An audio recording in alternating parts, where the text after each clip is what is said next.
एका रात्री घडलेल्या एका घटनेने दोन प्रामाणिक पोलीस अधिकाऱ्यांचं आयुष्य पार उद्ध्वस्त होतं. गुन्हा सोडवण्यासाठी सुरू झालेली शक्कल शेवटी त्यांच्याच नशिबावर उलटते.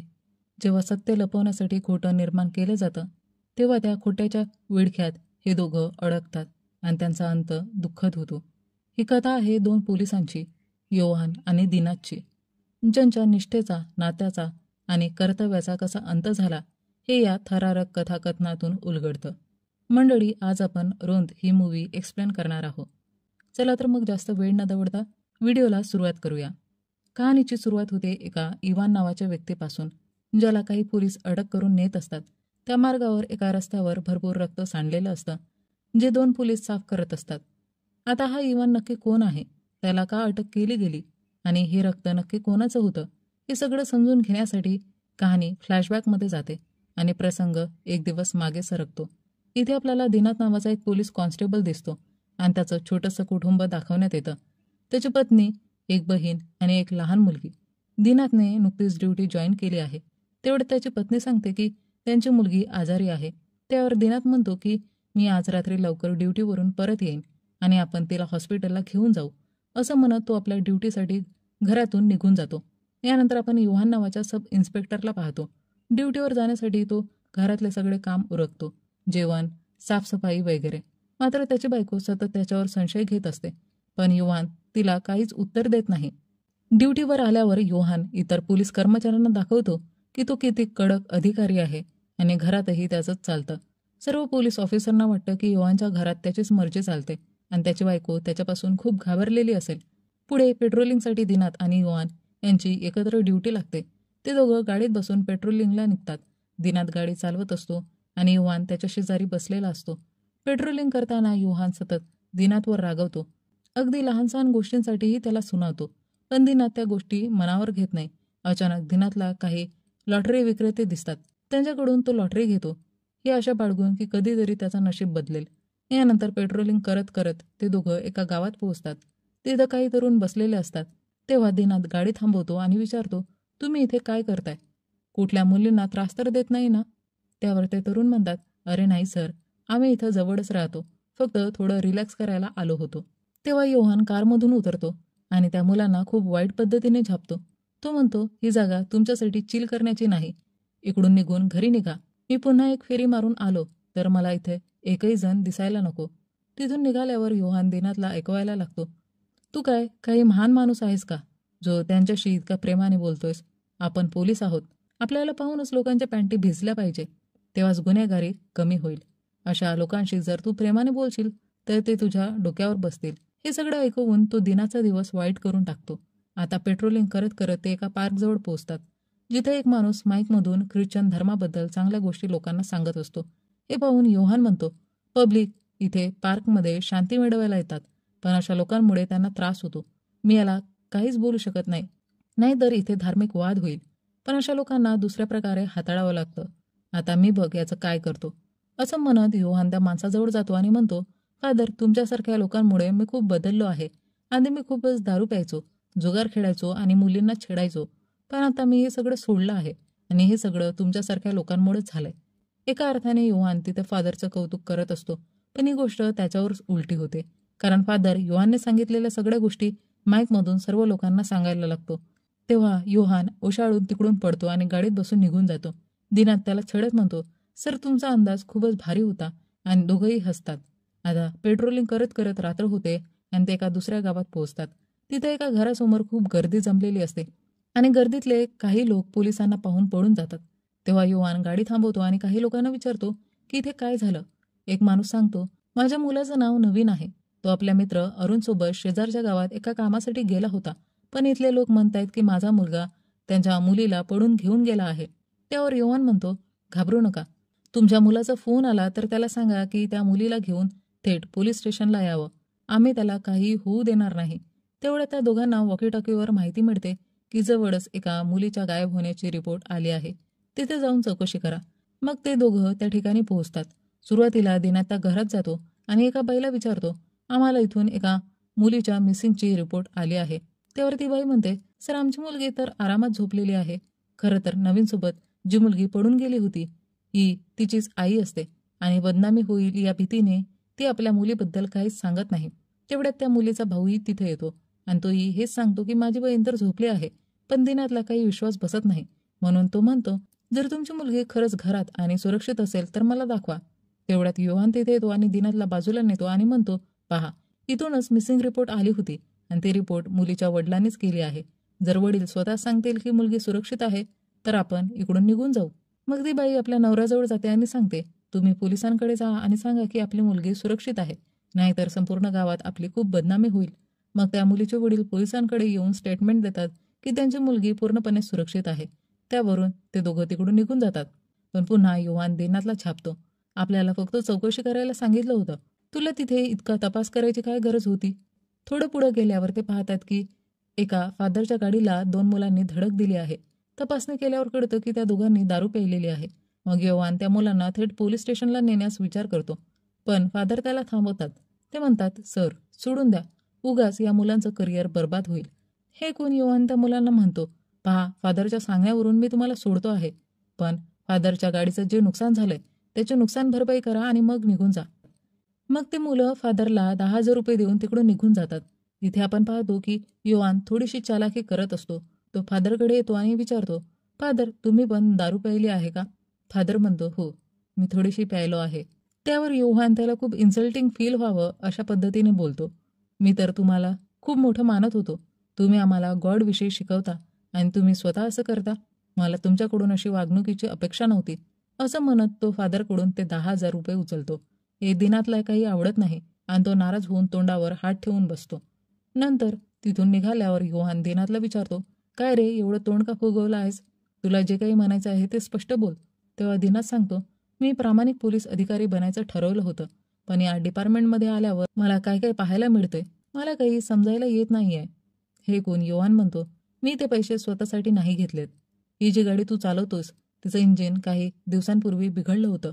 दुरुस्तीला खूप खर्च आला होता आणि तो अजून मी फेडतो आहे. जर मी असे पैसे घेतले नाही तर हा सगळा खर्च मला माझ्या खिशातून करावा लागेल आणि तसंही माझ्या घरचा खर्च खूप जास्त आहे. मग ते दोघं एका हॉटेलवर जेवणासाठी थांबतात. त्याचवेळी दिनाच्या बायकोचा फोन येतो. ती सांगते, मुलीचा ताप अजून वाढतो आहे. दिनात म्हणतो, मी थोड्या वेळात येतो. काही त्रास झाला तर लगेचच फोन कर. तेवढ्यात त्यांना वॉकीटॉकीवरून माहिती मिळते की ज्या एरियामध्ये ते आहेत तिथं एक राजकारणी येणार आहे. तेव्हा ते त्याला सुरक्षा पुरवण्याचं काम करतात. प्रोटेक्शन संपल्यानंतर ते दोघं पुन्हा पोलीस स्टेशनमध्ये परत येतात आणि योहान वॉशरूममध्ये जातो. तेवढ्यात त्याला त्याच्या सिनियरचा फोन येतो. तो त्याला नवीनबद्दल विचारतो. तेव्हा योहान त्याला सगळी माहिती सांगतो आणि तो ऑफिसर नवीनच्या घरच्यांना सांगतो की नवीन आपल्या मित्र अरुणसोबत शेजारच्या गावात गेला आहे. तेव्हाच पोलीस स्टेशनमध्ये आणखी एक इमर्जन्सी केस येतो. मग दिनात आणि एक दुसरा पोलीस अधिकारी त्या ठिकाणी पोहोचतात. तिथं पोहोचल्यावर एक पुरुष आणि एक स्त्री त्यांना सांगतात की एक वेडसर माणूस आहे ज्याची बायको 1 आठवड्यापूर्वी मरण पावली आहे आणि आज त्याने आपल्या मुलीला एका ड्रममध्ये बंद केलं आहे. त्याला वाटत होतं की कोणीतरी त्याच्या मुलीला किडनॅप करणार आहे. जसंच आम्हाला त्या मुलीचा आवाज ऐकू आला, आम्ही तुम्हाला फोन करून बोलवलं. पण ते आता वेडसरच्या घरी जायला कोणीही धजावत नाही, कारण तो माणूस कोणावरही काही फेकू शकतो. तेव्हा दिना त्या घरात जाण्याचा प्रयत्न करतो, पण दुसरा पोलीस अधिकारी त्याला थांबवतो आणि म्हणतो, जास्त हिरो बनू नकोस, आपल्याला पूर्ण बॅकअपची गरज आहे. यानंतर ते दोघं पुन्हा पोलीस स्टेशनमध्ये परत येतात. तिथं दिनात गाडीवर हात ठेवून उदास चेहरा करून उभा असतो. तेव्हा योहान तिथे येतो आणि त्याला विचारतो, काय झालं, एवढा शांत का उभा आहेस? दिनात त्याला त्या मुलीबद्दल सांगतो. हे ऐकून योहान म्हणतो, तू वेडा आहेस का? त्या मुलीला तसंच तिथे एकटा सोडून आलास? मग तो संपूर्ण फोर्स घेऊन त्या वेडसराच्या घरी जातो. तेव्हा त्या वेडसराला सगळे पोलीस फोर्स पाहून राग येतो आणि तो त्यांच्यावर दगड फेकायला लागतो. तो घराचा दरवाजाही बंद करून घेतो. तेव्हा दिनात दरवाजा तोडतो आणि त्या वेडसराशी झुंज देतो. मग इतर पोलीस आत येऊन त्या वेडसराला पकडतात आणि त्या लहान मुलीला वाचवलं जातं. नंतर त्या वेडसराला मानसिक रुग्णालयात पाठवलं जातं. यानंतर योहान एका थडग्याजवळ जाऊन उभा राहतो आणि हे दृश्य खूपच भावूक होतं. मात्र आपल्याला हे सांगितलं जात नाही की हे थडगं नक्की कुणाचं आहे. पुढे ही घटना झाल्यानंतर दिनात आणि योहान पुन्हा पेट्रोलिंग सुरू करतात. रस्त्यात त्यांना एक जीप दिसते ज्यात 2 माणसं बसलेली असतात. तेव्हा योहान त्यांना विचारतो, तुम्ही दोघं इथे काय करता आहात? त्यापैकी एक जण म्हणतो, सर, मी दुबईहून आलो आहो माझ्या मित्राला भेटायला, पण इथे आल्यावर रस्ता चुकलो आहे. दिनात त्या दोघांची डिटेल्स आणि कारचा नंबर लिहून घेतो. त्यानंतर योहान त्यांना सांगतो की तुम्ही आम्हाला फॉलो करा, आम्ही तुम्हाला हायवेपर्यंत पोहोचवतो. मग योहान त्यांना हायवेपर्यंतचा रस्ता दाखवतो आणि ते दोघं आपल्या मार्गाने निघून जातात. तरीही त्या मुलांनी खोटं बोललेलं असतं. खरं तर तो मुलगा त्या मुलीचा भाऊ असतो, जी गायब झालेली असते आणि ते नवीनला शोधत असतात. पुढे आपण बघतो की योहान आणि दिनात पुन्हा एकत्र असतात. दिनात योहानला सांगतो की सर, आत्ताच मी एक मुलगी जंगलात जाताना पाहिली. तेव्हा दोघं गाडी थांबवून जंगलात जाऊ लागतात. जंगलात जाताना योहान दिनातला घाबरवतो की या जंगलात एक घर आहे जिथे अनेक वर्षापूर्वी एक खून झाला होता आणि लोक म्हणतात की तिथे अजूनही कुणीतरी भटकतं. हे ऐकून दिनात खूप घाबरतो. तेवढ्यात त्यांना त्यांच्यासमोर ते घर दिसतं आणि योहान त्याला घरात जाऊन तपासायला लागतो. तेव्हा दिनात घाबरत घाबरत घरात जातो आणि थोडं पाहिल्यानंतर त्याला एका काचेच्या मागं एक मुलगी उभी दिसते. ती पाहताच तो घाबरून बाहेर येतो आणि बेशुद्ध पडतो. तेव्हा योहान त्याला उचलतो आणि शुद्धीवर आल्यावर दिनात सांगतो, सर, मी आत एक मुलगी पाहिली. त्या घरात नक्कीच काहीतरी भूत आहे.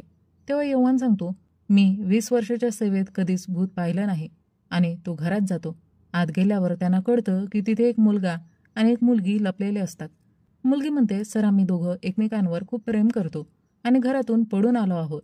आमच्या गाडीचं पेट्रोल संपलं आणि पोलिसांना पाहून आम्ही इथे लपलो. त्यावर योहान म्हणतो, पोलिसांपासून घाबरण्याचं काही कारण नाही.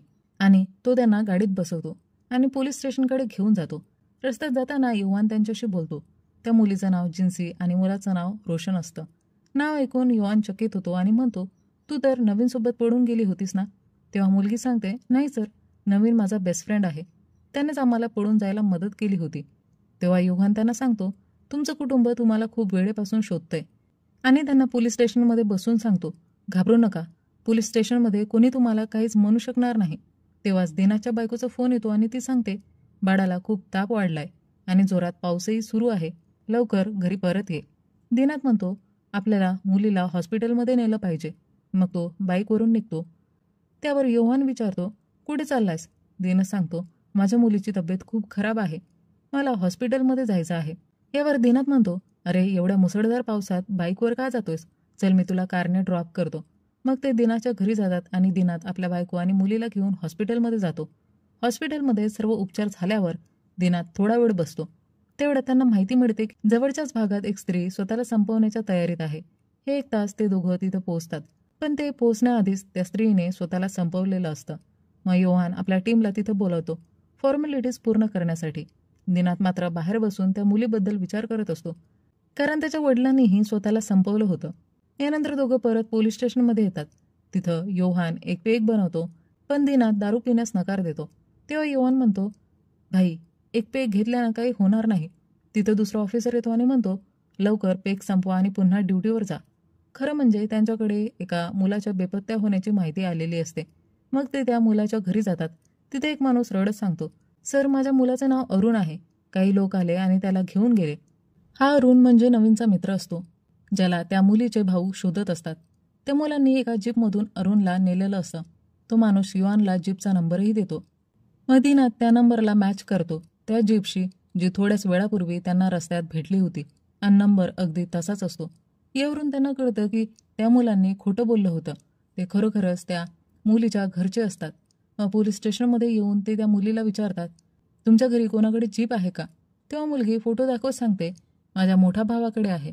मग योहान तिला सांगतो की तिनं आपल्या भावाला फोन करावा. त्या दरम्यान तिचा भाऊ नवीन आणि अरुणला कारमध्ये मारत असतो आणि विचारत असतो की माझ्या बहिणीचं काय झालं. तेवढ्यात त्याच्या बहिणीचा फोन येतो आणि योहान फोनवर सांगतो, तुझी बहीण आणि तिचा बॉयफ्रेंड आमच्याकडे आहे, तू त्या दोघांना घेऊन पोलीस स्टेशनमध्ये ये. पण तो मुलगा ऐकत नाही. तो म्हणतो, नवीन माझ्या बहिणीला घेऊन पळून गेला होता आणि त्याने तिला कुठेतरी लपवून ठेवलंय. तेव्हा योहान त्याचा विश्वास बसवण्यासाठी व्हिडिओ कॉल करून तिला दाखवतो. इतक्यात नवीन गाडीमधून उतरून पळून जातो. तो एक नदी पार करतो आणि जंगलात निघून जातो. नदी पार करताना त्याला थोडीफार दुखापत होते. मग त्या मुलीचा भाऊ म्हणतो, त्याला जाऊ द्या, आता माझी बहीण सुरक्षित आहे, आपण पोलीस स्टेशनमध्ये जाऊया. आणि मग ते थेट पोलीस स्टेशनमध्ये निघून जातात. दुसरीकडे दिनात आणि योहान यांना एक डोमेस्टिक व्हायलन्सचं प्रकरण मिळतं. ते दोघं तिथं पोहोचतात, जिथं एक मद्यपी वडील आपल्या मुलाला मारत असतो. हे पाहून योहान आधी त्याला थांबवण्याचा प्रयत्न करतो, पण जेव्हा तो वडील थांबत नाही तेव्हा योहान त्याला खूपच वाईट पद्धतीने मारतो. तेव्हा दिनात योहानला थोडं बाजूला करतो आणि शांत करतो. त्यानंतर ते त्या माणसाला समजावून सांगून तिकडून निघून जातात. रस्त्यात योहान दिनातला आपल्या आयुष्याबद्दल सांगतो की लग्नाच्या काही वर्षांनंतर त्याची पत्नी गर्भवती झाली होती आणि त्यांना मुलगी झाली, पण मुलीच्या जन्मानंतर काही दिवसातच तिचं निधन झालं. त्यामुळे त्याची पत्नी पूर्णपणे तुटून गेली आणि अनेकदा तिने स्वतःला संपवण्याचा प्रयत्न केला. सध्या ती डिप्रेशनमध्ये आहे. त्यामुळे घरातील सगळे काम योहानच करतो आणि त्याच्या पत्नीची पूर्ण काळजी घेतो. तो तिच्यापासून घाबरत नव्हता, पण तिला खूप प्रेम करत होता आणि म्हणूनच जेव्हा त्याच्यासमोर एखाद्या लहान मुलाचं प्रकरण येतं तेव्हा तो थोडा आक्रमक होतो. थोड्याच वेळात सकाळ होते आणि दिनात व योहान पुन्हा पोलीस स्टेशनमध्ये पोहोचतात. तिथे ते जिन्सीच्या भावाला कॉल करतात. तेव्हा जिन्सीचा भाऊ सांगतो की नवीन आमच्या तावडीतून पळून गेला आहे आणि आम्ही अरुणला पोलीस स्टेशनमध्ये घेऊन येत आहोत. तेवढ्यात जिन्सीचा मोठा भाऊ आणि त्याची आई पोलीस स्टेशनमध्ये पोहोचतात. तेव्हा योहान त्यांना सांगतो, तुम्ही खोटं बोलून पोलिसांना गोंधळात टाकण्याचा प्रयत्न केला आहे. आता या प्रकरणात केस फाईल झाली आहे, त्यामुळे 11 वाजेपर्यंत कोर्टात पोहोचा.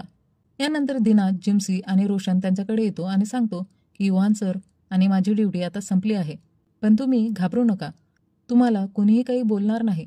दुसरीकडे गावकऱ्यांना नदीत नवीनचा मृतदेह सापडतो. ते लगेच पोलिसांना कळवतात.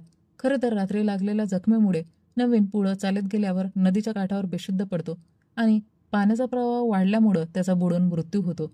यानंतर आपण जिन्सीच्या भावाला एका वरिष्ठ अधिकाऱ्यासोबत बघतो.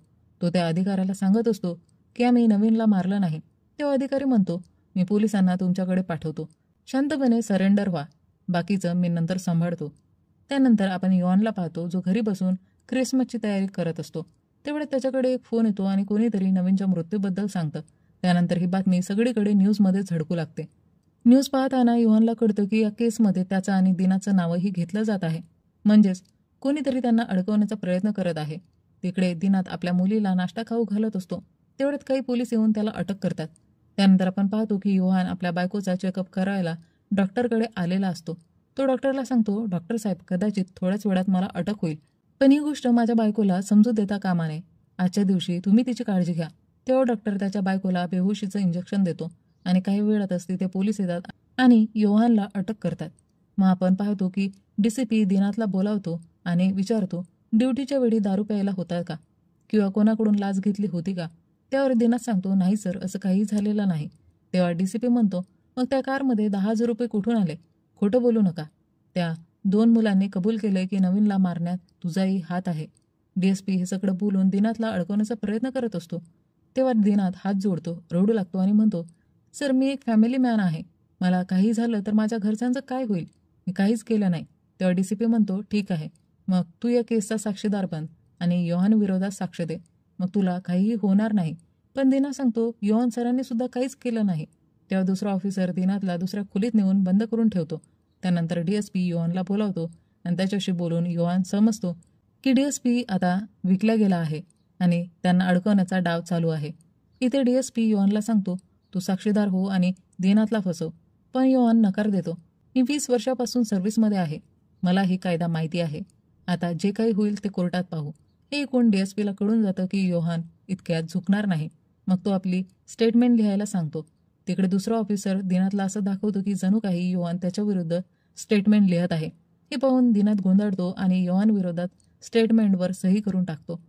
यानंतर दोघांनाही एका जागी बसवण्यात येतं आणि दिनात योहानला सांगतो की मी त्यांच्या स्टेटमेंटवर सिग्नेचर केले आहेत.